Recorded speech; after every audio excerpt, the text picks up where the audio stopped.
এবার খুবই কন্ট্রোভার্সিয়াল একটা টপিকে আসি, সেটা হচ্ছে আইফোন 13 প্রো সিরিজের গ্রিন লাইন। হ্যাঁ, আইফোন 13 প্রো সিরিজ কিন্তু গ্রিন লাইনের জন্য খুবই বিখ্যাত।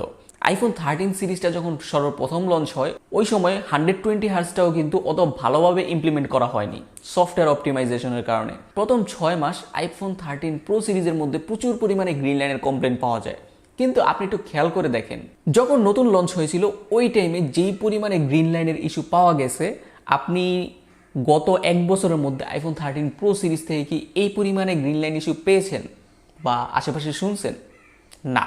13 প্রো সিরিজটা যখন সর্বপ্রথম লঞ্চ হয়েছিল ওই টাইমে সফটওয়্যার অপটিমাইজেশন ঠিকঠাক মতো ছিল না, ফোন প্রচুর গরম হতো, আর ওই টাইমে প্রচুর পরিমাণে গরম পড়েছিল ওই বছরটাতে। আর ওই সময়ই আইফোন 13 প্রো সিরিজের মধ্যে কিছু কিছু ইউনিটের মধ্যে গ্রিন লাইন পড়তো।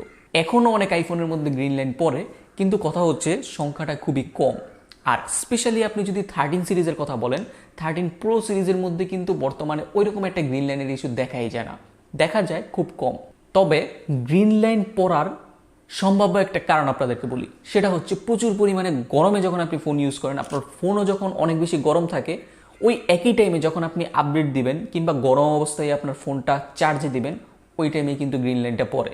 আর জিনিসটা আপনি আরেকটু খেয়াল করলে বুঝতে পারবেন, গ্রিন লাইন কিন্তু ম্যাক্সিমামে মানে বাংলাদেশে ম্যাক্সিমাম গ্রিন লাইনগুলো পড়ে গরমের দিনে, শীতের দিনে কিন্তু গ্রিন লাইন খুবই কম পড়ে। আর আপনি যদি সব কিছু ঠিকঠাক করে ফেলেন যে আপনি আইফোন 13 প্রো নেবেন কিংবা 13 প্রো ম্যাক্স নেবেন, শুধুমাত্র ডিসপ্লে ইস্যুর জন্য নিতেছেন না, গ্রিন লাইনের জন্য, তাহলে আপনি অলমোস্ট নিশ্চিত থাকতে পারেন যে আপনার কপাল খুব বেশি খারাপ না হলে এটার মধ্যে গ্রিন লাইন পড়বে না, কারণ ইস্যুটা লঞ্চ হওয়ার 1 বছরের মধ্যে ফিক্স হয়ে গেছে।